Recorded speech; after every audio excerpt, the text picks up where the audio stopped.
Que el Señor les bendiga, hermanos. Quiero en esta oportunidad invitarlos a abrir su Biblia en Apocalipsis capítulo 17. Allí vamos a estudiar lo que yo le he intitulado La caída de Babilonia religiosa. Quisiera, antes de entrar al estudio de este pasaje, que encomendemos este tiempo al Señor en oración. Nuestro Padre, te damos gracias porque podemos gozar de tu presencia, de tus bendiciones y en este momento solicitar de ti, Señor, la iluminación del Espíritu Santo para que al momento de estudiar tu palabra sea clara a nuestros corazones y que podamos aprender muchas lecciones para nuestra vida espiritual. Encomendamos este tiempo en tus manos en el nombre del Señor Jesús. Amén. Estamos entonces en Apocalipsis capítulo 17, hermanos. Como les he dicho, le he intitulado a esta meditación La caída de Babilonia religiosa. Es interesante mencionar que en el capítulo 17 encontramos la Babilonia religiosa, pero en el 18, que vamos a estudiar en futura oportunidad, está la Babilonia política. Y es interesante que muchos de los principios que vamos a ver en esta oportunidad se aplican a los dos capítulos, porque está hablando siempre de Babilonia. Esta es una de las profecías que nos da la Biblia y que acontecerá en la semana 70 de Daniel, que ya sabemos de qué se trata. El estudio de la caída de Babilonia debe iniciarse en el libro de Génesis, porque allí surge la existencia de los elementos que llegan a su fin en la época escatológica, poco antes que comience el reino de Dios en la tierra. Antes de dar nuestra interpretación de este pasaje en Apocalipsis 17, quiero compartirles que entre los estudiosos de este tema hay diferentes posturas, de las cuales tres sobresalen.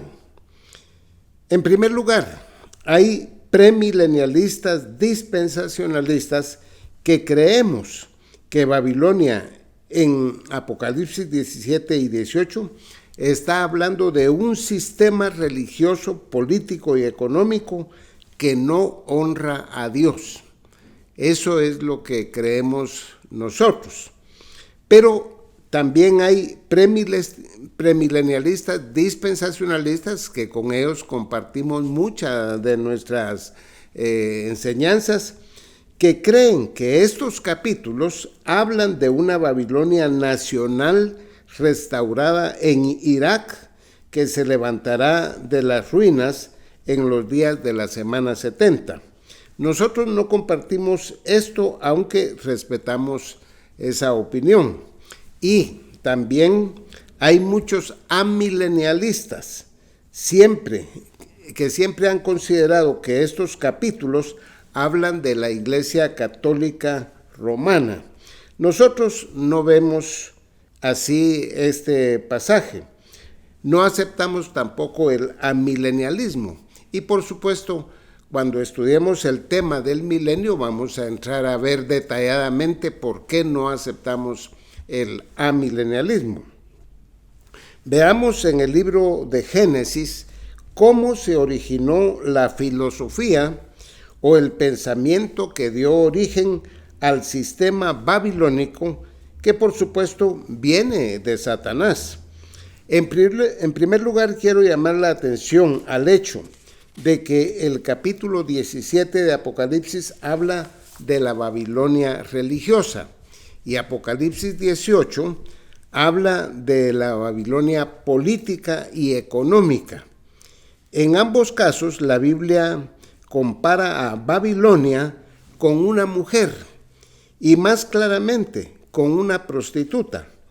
Pero también se dice que es una ciudad. Entonces son dos cosas. Es una mujer y es una ciudad en forma de hablar de la palabra de Dios. Por eso algunos creen que es el renacimiento de la Babilonia que estuvo a orillas de los ríos Tigris y Éufrates, porque es una ciudad. Y eso va a resurgir en los días de la semana 70, según lo que creen algunos que hablan de que es la restauración de la ciudad de Babilonia.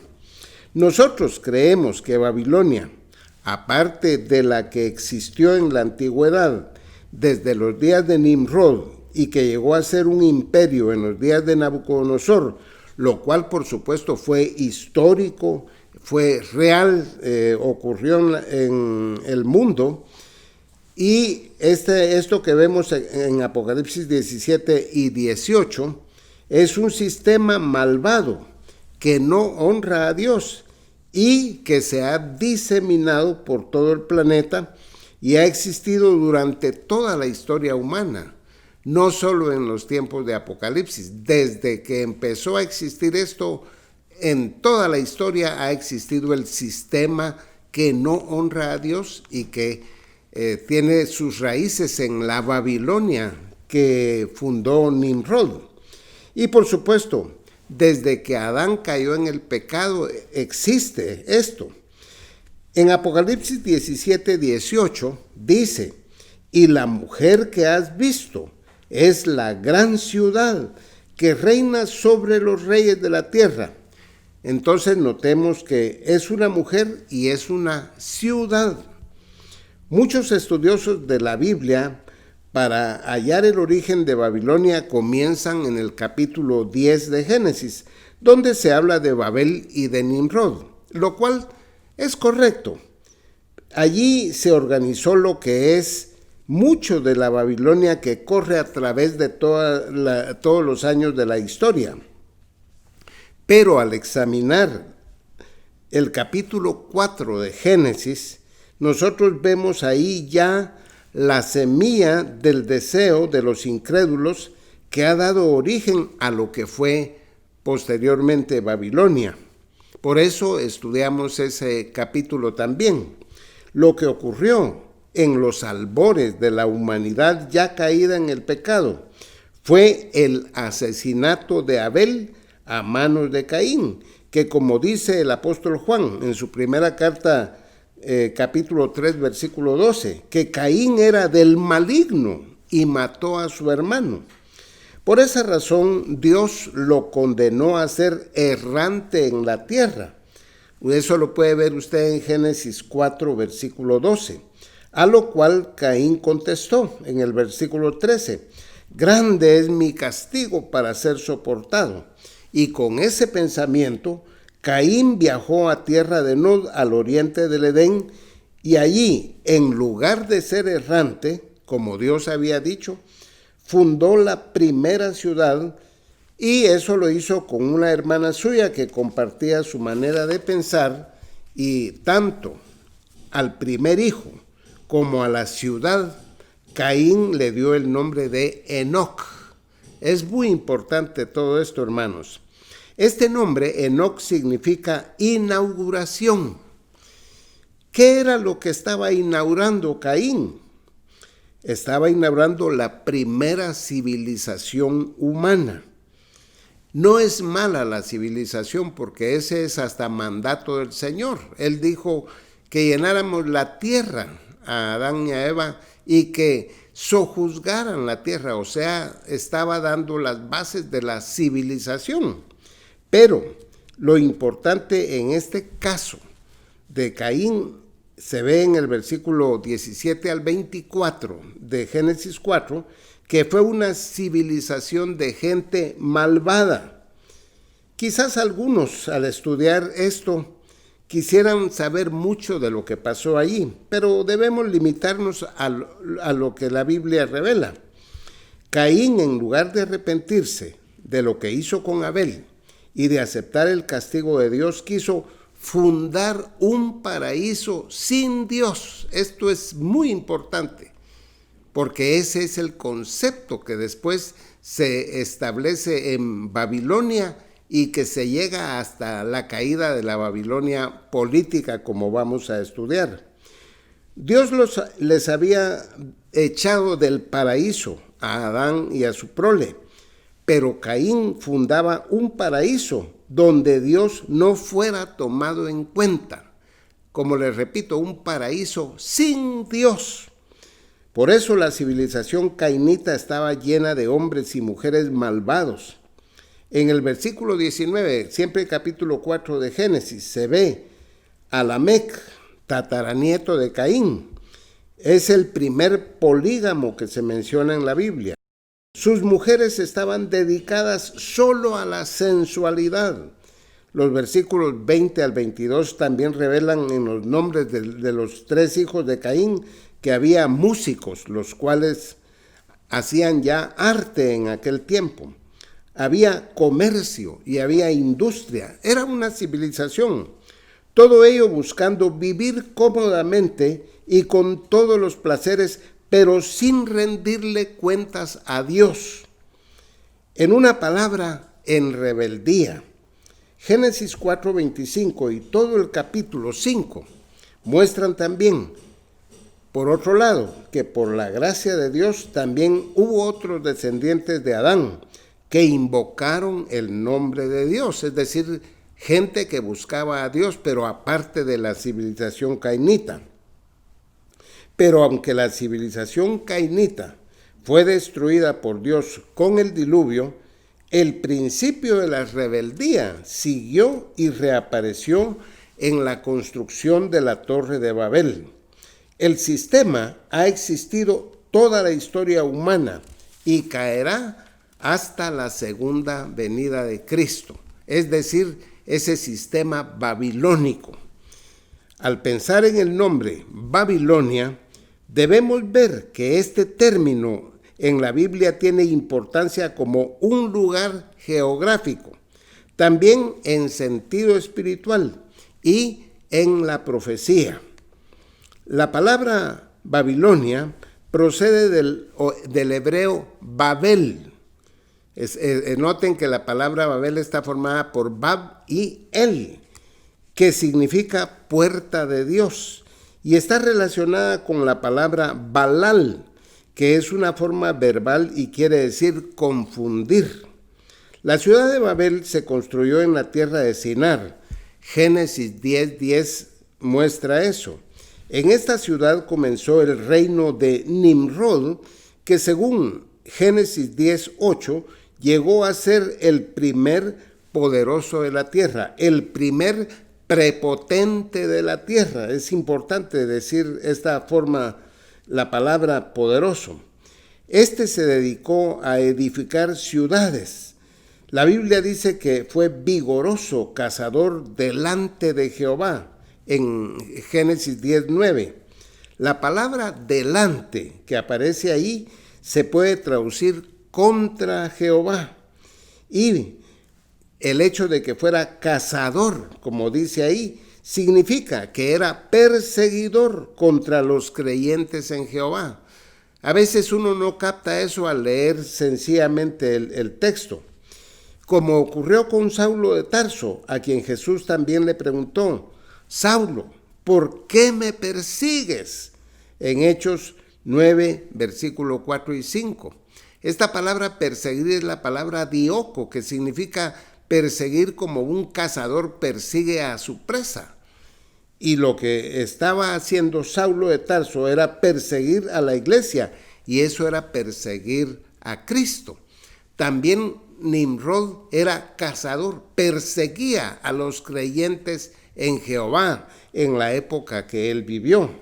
La construcción de la Torre de Babel fue el clímax de la rebeldía de Nimrod contra Jehová.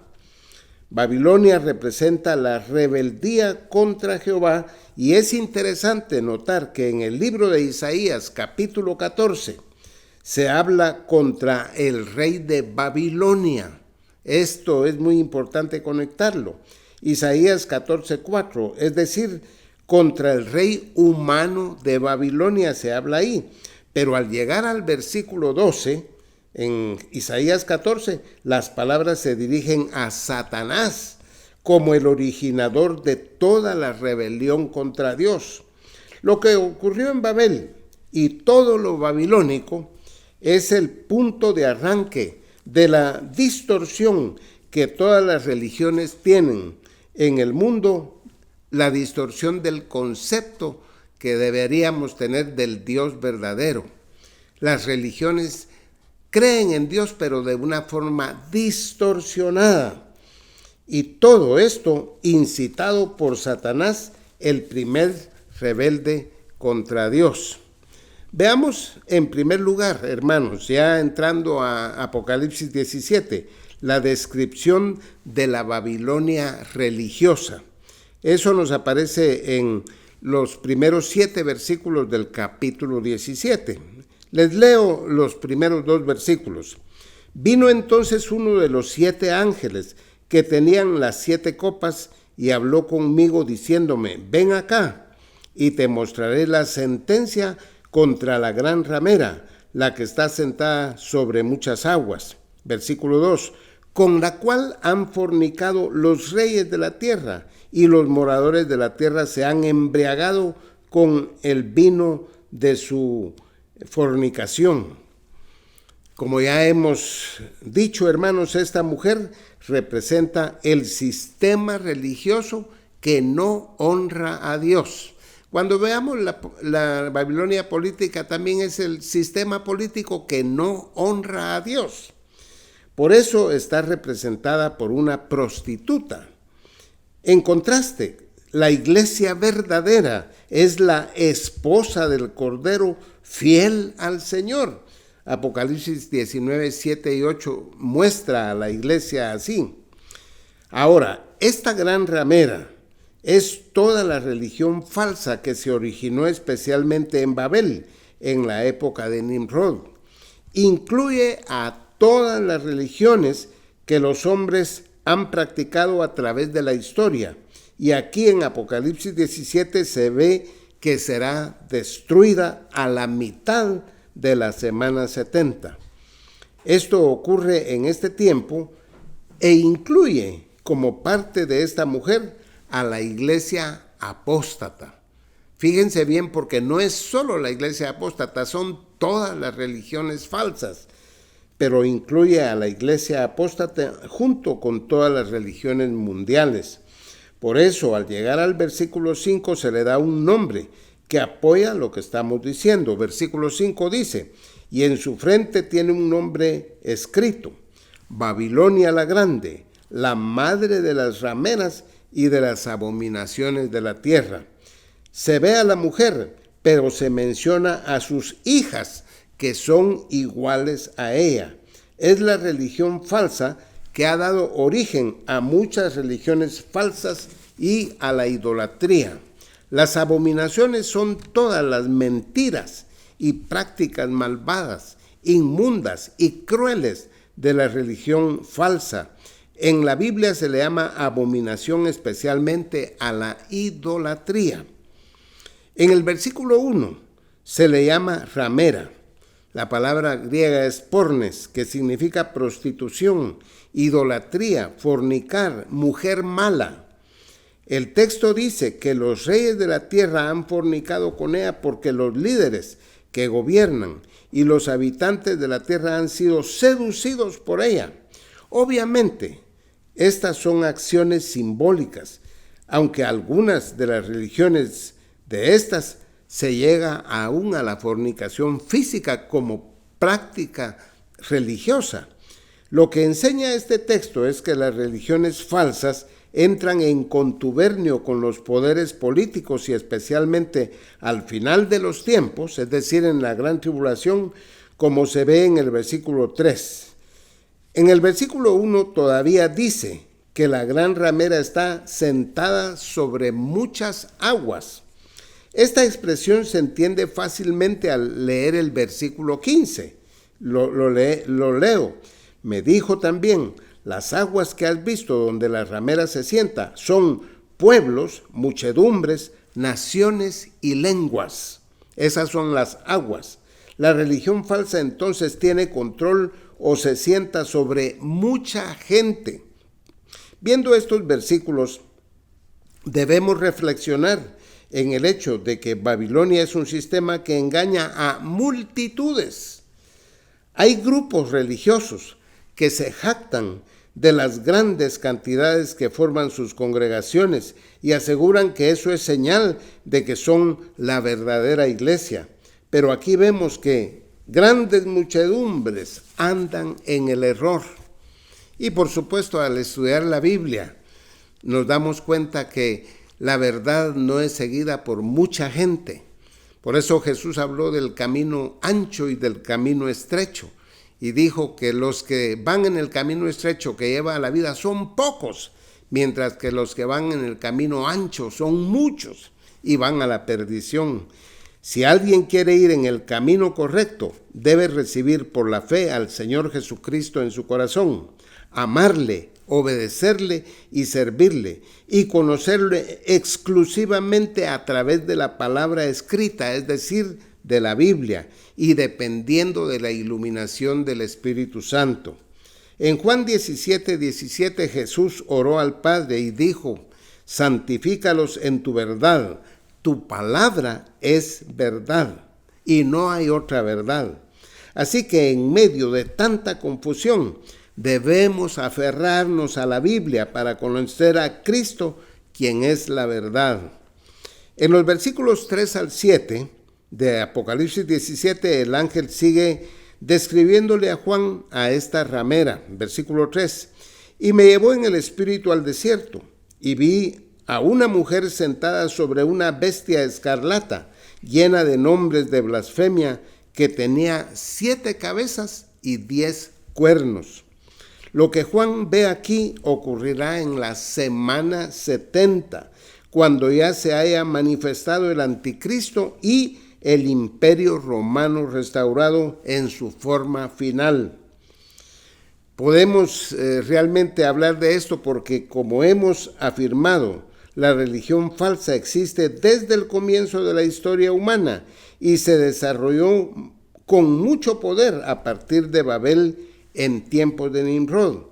Pero aquí, en este versículo 3, Juan está viendo lo que ocurrirá en la semana 70.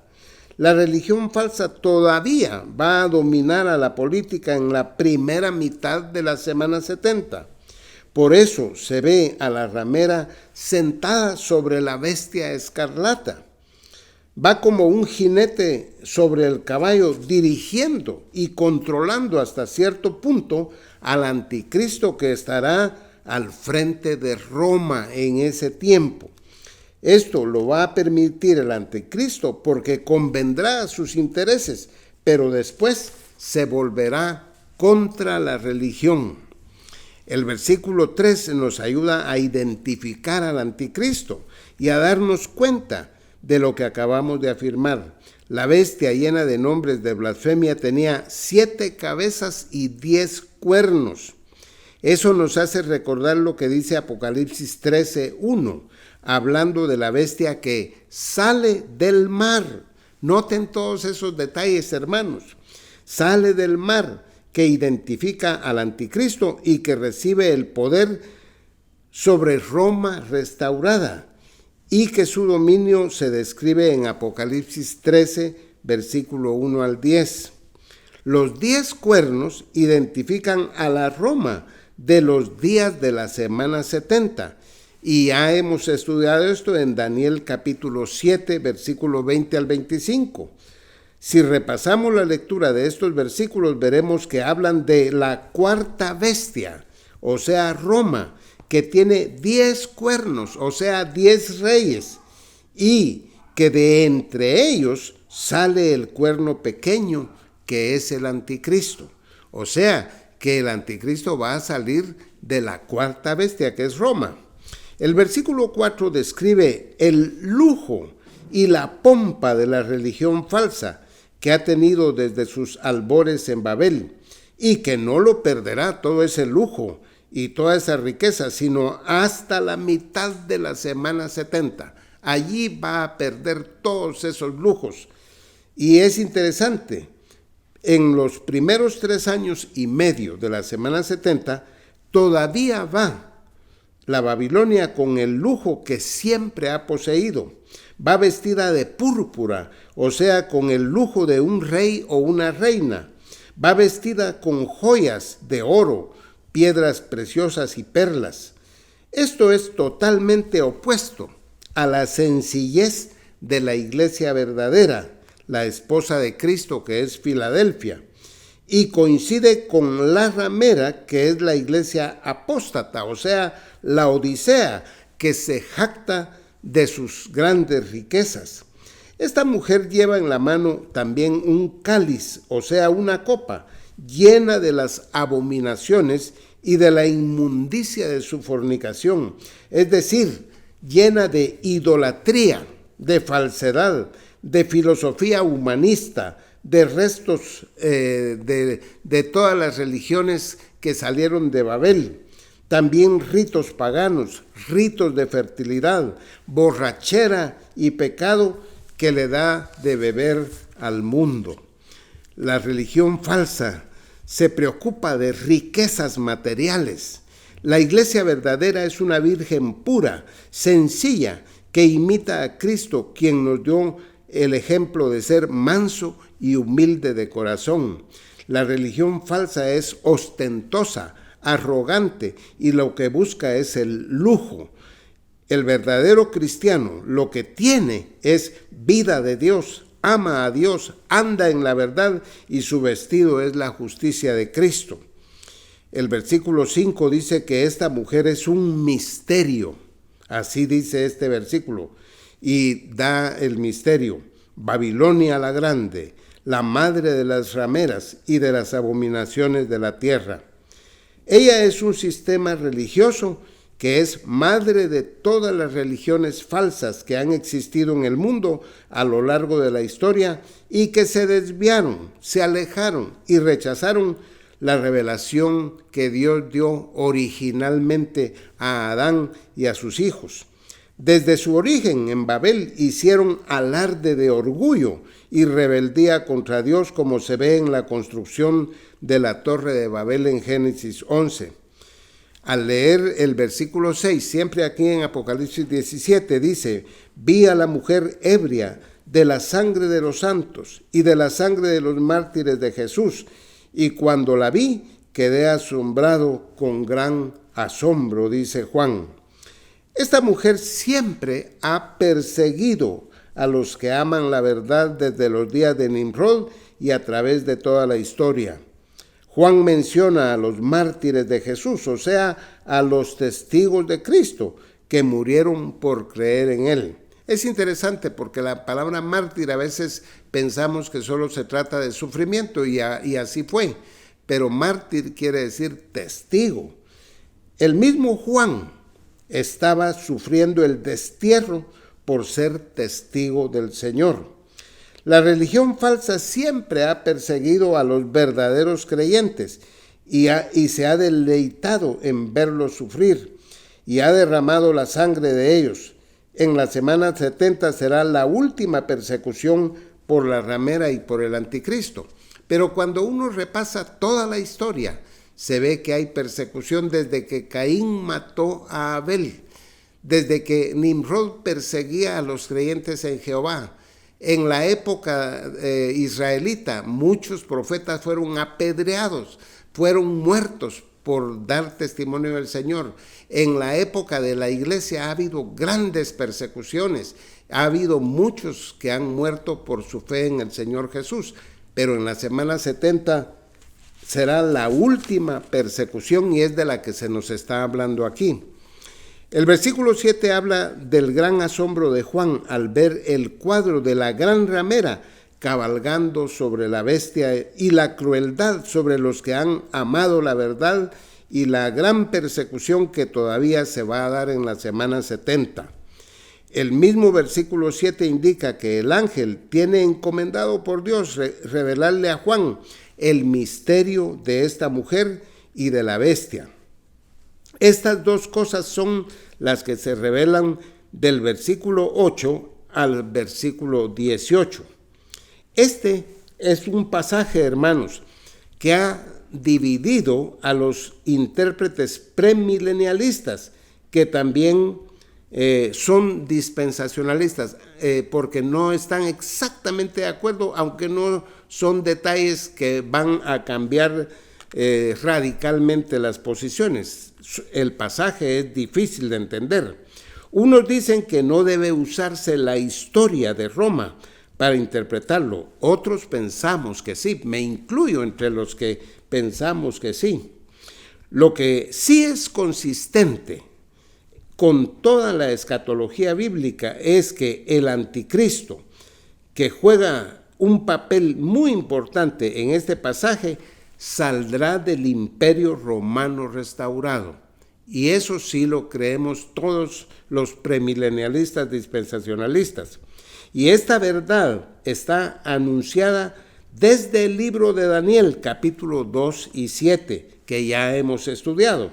Solo les recuerdo que en Daniel 2:41, 42, los 10 dedos de los pies de la imagen que soñó Nabucodonosor, al igual que los 10 cuernos de Daniel 7:19 al 25, se refieren al imperio romano en su forma final, de donde procederá el anticristo y sobre el cual él mismo dominará. Es decir, el anticristo dominará al imperio romano. Así que el versículo de Apocalipsis 17:7 identifica al anticristo que reina sobre el imperio romano en la semana 70 de Daniel. El ángel le explica el misterio a Juan con un lenguaje enigmático. ¿Qué es lo que divide a los intérpretes? Es que el lenguaje es enigmático, entonces es difícil de entender, pero no quiere decir que no se puede interpretar, solo hay diferentes posiciones. Nosotros sí nos inclinamos a ver que lo que hay aquí es la historia que habla de Roma antigua para llevarnos a la Roma restaurada de la semana 70. El versículo 8 dice en Apocalipsis 17, la bestia que has visto era y no es, y está para subir del abismo e ir a perdición. Esas palabras son difíciles de entenderlas solo al leerlas, hay que estudiarlas. La bestia que se menciona aquí es el anticristo, como se puede ver leyendo los versículos 9 al 11, donde se dice que hay 7 montes y que ellos son 7 reyes y que el anticristo es el octavo y viene de entre los 7 ya mencionados. Yo estoy seguro que al solo leer así es difícil de entender. El lenguaje es bastante enigmático, pero debemos examinarlo más. El versículo 8 agrega que la bestia, es decir, el anticristo, está para subir del abismo e ir a perdición. Cuando vemos Apocalipsis 13:1, nos damos cuenta que la bestia sube del mar. O sea, que este hombre viene de entre las naciones y, como ya hemos estudiado, el imperio romano. Pero su poder en el escenario futuro, es decir, en la semana 70, lo recibirá del rey del abismo, es decir, de Satanás. Apocalipsis 9:11 dice que Satanás es el rey del abismo. Por lo difícil de este texto, algunos han opinado que el anticristo será Judas Iscariote, que saldrá del Seol, cosa que nosotros no creemos. Y otros opinan que es un demonio que se encarnará. Y menciono esto, hermanos, porque existen estas ideas, pero no las compartimos nosotros. Una cosa que sí debemos tomar en cuenta es que muchas veces en la Biblia las palabras se refieren al rey, o sea, a la persona, o al reino, con los mismos términos. Solo como un ejemplo de esto, les recuerdo lo que dice Daniel 2 acerca de la cabeza de la imagen que soñó Nabucodonosor. Y esa imagen representa al imperio babilónico. Pero en el versículo 2:38 de Daniel le dice a Nabucodonosor, tú eres aquella cabeza de oro. Entonces, la cabeza de oro es Babilonia y la cabeza de oro es Nabucodonosor. No debemos ver contradicción en esto. Se le llama así al rey y al reino. Y digo esto porque el anticristo será el rey, o sea, la bestia. Pero el imperio romano también es la bestia. Y por eso es que tenemos que distinguir cuando estamos leyendo esto. En el lenguaje apocalíptico, el rey y el reino son aludidos con las mismas palabras. Ahora, regresando a Apocalipsis 17:7, en el final del versículo, el ángel dice que la bestia tiene 7 cabezas y 10 cuernos que se refieren a Roma en su forma final, donde reinará el anticristo. El versículo 8 dice que la bestia que Juan vio era y no es, y al final del versículo dice que la bestia era, no es y será. Agrega la expresión y será. Notemos que al final entonces usa el futuro también. El texto está hablando del imperio romano en su pasado, en el presente y en el futuro. El imperio romano histórico existió durante 6 siglos aproximadamente, hasta su caída en el año 476 después de Cristo. Estoy hablando del imperio romano de Occidente. Durante muchos siglos ha quedado privado de su existencia el imperio romano, y ahí se cumplen las palabras era y no es. Pero al final de los tiempos volverá a hacerse presente, reaparecerá, y se va a cumplir la frase y será. Es muy importante. Según este versículo, esto causará la admiración de todos los moradores de la tierra. Cuando se dice así, usa la palabra katoikeo, que ya la hemos explicado muchas veces, y que habla de las personas incrédulas, cuyo nombre, dice, no está inscrito en el libro de la vida. Ellos se van a admirar de ver el imperio romano restaurado. Entonces, se admirarán de ver el resurgir de este imperio, al cual ellos ya daban por terminado. Y se cumplirá la profecía de Daniel 7:24 del resurgimiento de la cuarta bestia, Roma en su forma final. El versículo 9 advierte que la explicación del misterio debe verse con sabiduría. Lo primero que uno debe hacer es distinguir el primer grupo de 8 reyes que aparecen en los versículos 9 al 11 del segundo grupo de 10 reyes que aparece en el versículo 12. Miren, hermanos, insisto en esto porque es importante para la interpretación. Hay que distinguir entre el primer grupo de 8 reyes que se van a mencionar y el segundo grupo de 10 reyes. Esos 10 reyes van a aparecer hasta la semana 70 en la gran tribulación, mientras que los otros ya son historia, ya ocurrieron. Existirán entonces en diferente época, en el pasado, en la Roma antigua y en el futuro, o sea, en la semana 70 de Daniel. El versículo 9 en su segunda frase dice: las 7 cabezas son 7 montes, sobre los cuales se sienta la mujer. Y al comienzo del versículo 10 dice: y son 7 reyes. Fíjense, hermanos, no tenemos que perdernos. Dice, las 7 cabezas son 7 montes y son 7 reyes. Son lo mismo. Recordemos que el ángel está describiendo a Roma como una bestia y que también el anticristo es descrito como bestia, el rey y su reino. Aquí señala a Roma, la capital del imperio romano, por una topografía conocida como lo eran las 7 colinas o montes. A Roma se le llamaba la ciudad de las 7 colinas. Los nombres de estas colinas son importantes porque eso evidencia lo que se está hablando. Estas colinas tenían cierto nombre en latín que es el idioma de los romanos. Esas 7 colinas eran Palatium, Velia, Kermalus, Opius, Quispius, Fagutal y Suburra. 7 nombres en latín.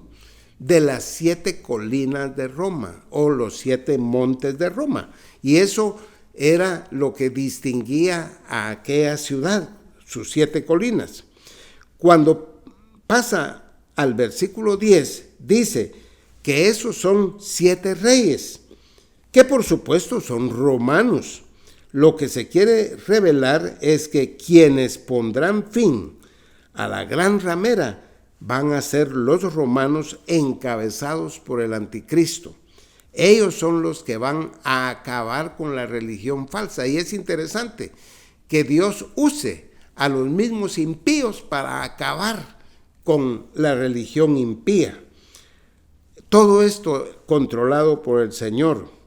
Lo que debemos notar es que las 7 cabezas tienen un doble simbolismo. En primer lugar, son las colinas de Roma para ubicarnos geográficamente en la capital del imperio que resurgirá en la semana 70. Y en segundo lugar, son 7 reyes romanos. Y no está hablando solo de Italia y de Roma, Italia. Está hablando del imperio romano, pero identificado por su capital, ese imperio que existió en la antigüedad. El versículo 10 da la historia de esos reyes romanos. Dice el texto que 5 de ellos ya habían caído. Así dice el versículo 10. Uno es o estaba reinando en días de Juan, y el otro aún no había venido. Y cuando reinara, era necesario que durara poco tiempo.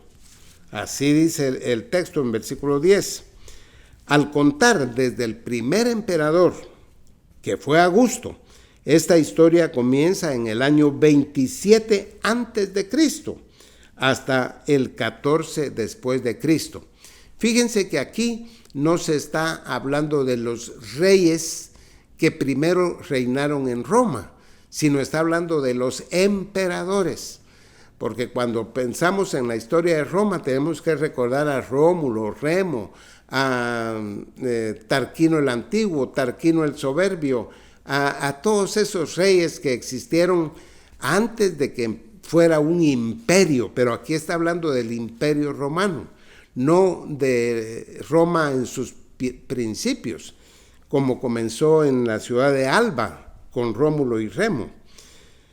Aquí estamos viendo a Augusto, que fue el primer emperador desde el año 27 antes de Cristo hasta el 14 después de Cristo. Él reinaba cuando Jesús vino a este mundo. Después, el segundo rey es Tiberio, que va a reinar hasta el año 37, del 14 al 37. El tercero es Gallo, que reinó hasta el año 41 después de Cristo. El cuarto emperador es Claudio, hasta el año 54 después de Cristo. Y Nerón, que es el quinto, hasta el año 68. Estos ya habían caído, dice el texto en el versículo 10. Habían dejado de reinar, habían muerto. Cuando dice uno es, se refiere a Vespasiano, que reinó del año 69.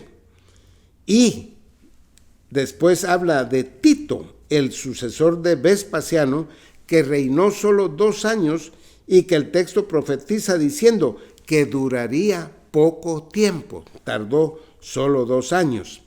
El versículo 10 menciona a la bestia otra vez, que es Roma, que era y no es.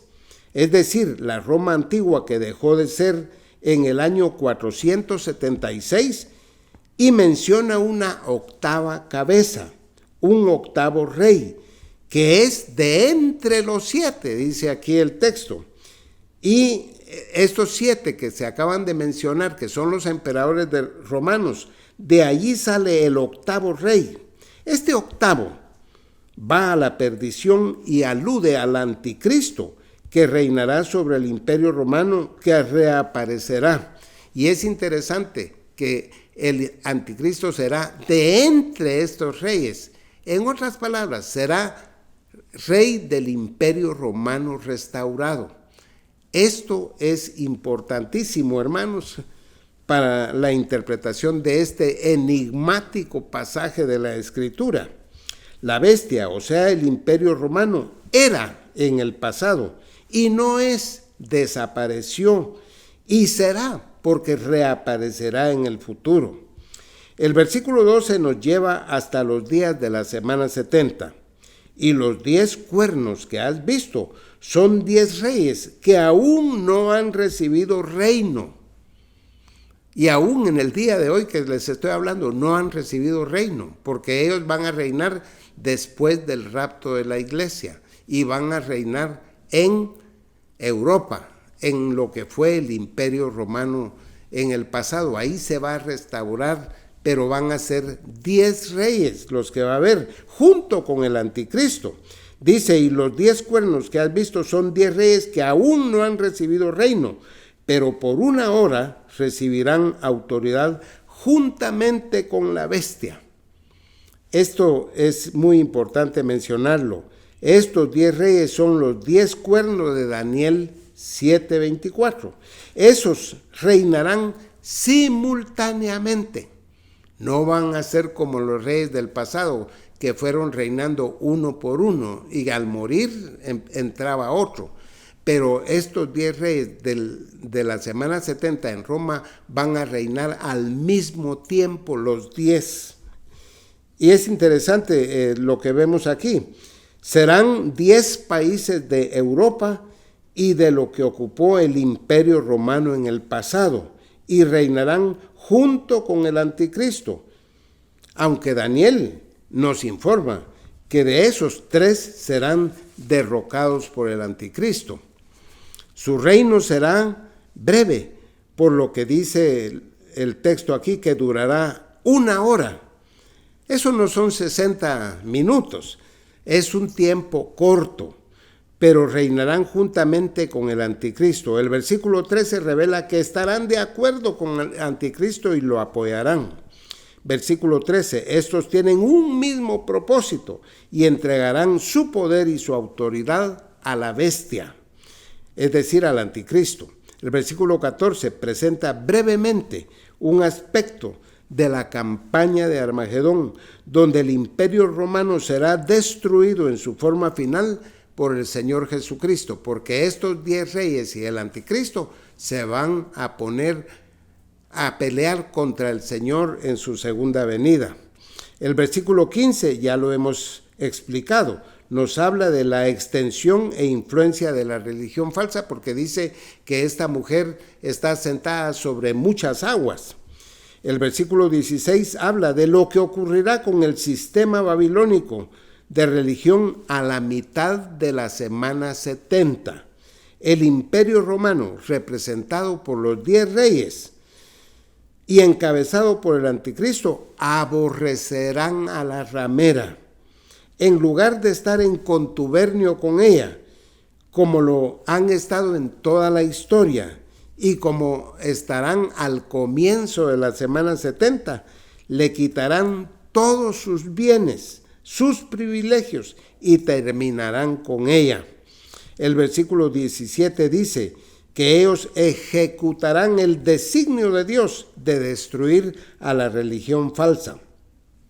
Sin embargo, ellos apoyarán al anticristo, que a partir de ahí se hará pasar por Dios y pedirá la adoración de todo el mundo. Prohibirá todas las religiones.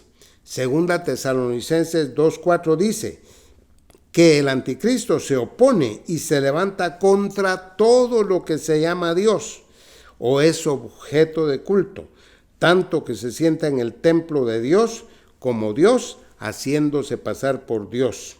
No aceptará religiones ni falsas ni la verdadera. El texto completo de Apocalipsis 17 nos ha presentado la realidad de que la religión es un sentimiento propio de los seres humanos, queriendo saber su origen y de responder a las preguntas vitales. Ustedes saben, las preguntas vitales son: ¿de dónde vengo? ¿A dónde voy? ¿Dónde termina uno después de la muerte?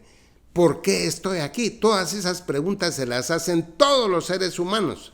porque son preguntas vitales.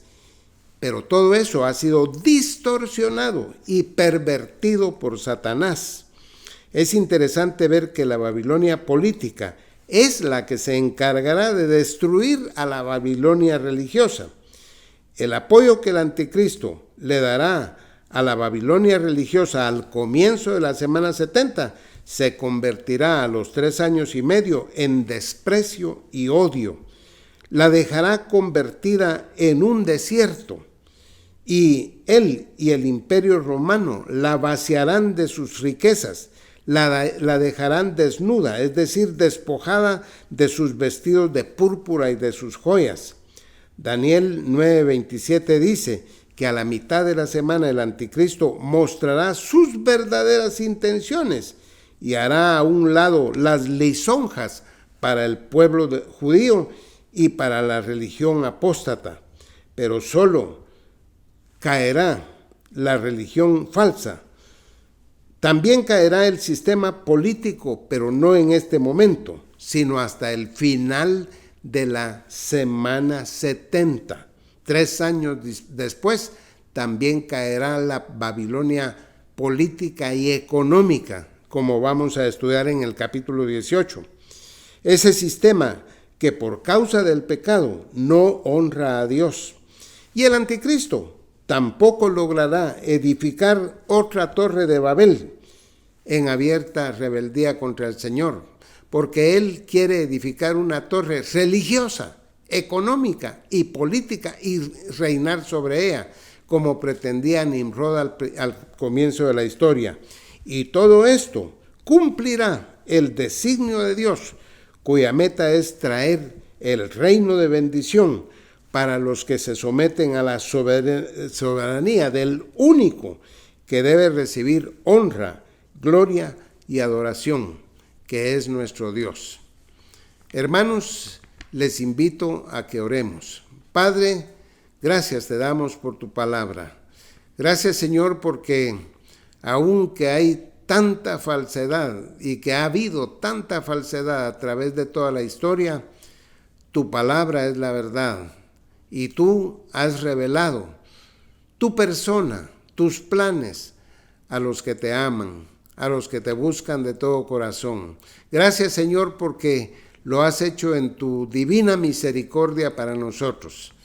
No es que seamos mejores que ninguno, Señor, sino que tú has sido bueno, misericordioso con nosotros.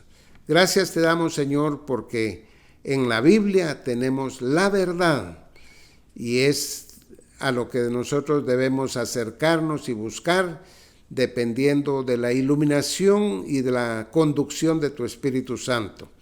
Señor, que todo lo que sabemos haga que nuestras vidas sean moldeadas cada vez más y más conforme a la imagen de tu Hijo, el Señor Jesús, el ejemplo para nosotros de cómo debemos conducirnos para hacer tu santa voluntad. Gracias, Señor, por habernos rescatado de Babilonia, la gran ramera, y llevarnos en el camino de la verdad a tu gloria eterna. Bendícenos, ayúdanos a ser agradecidos y a estar siempre buscando la gloria de tu santo nombre. Nos sometemos a ti, Señor, sabiendo que eres el Rey de nuestras vidas. En el nombre de Jesús. Amén.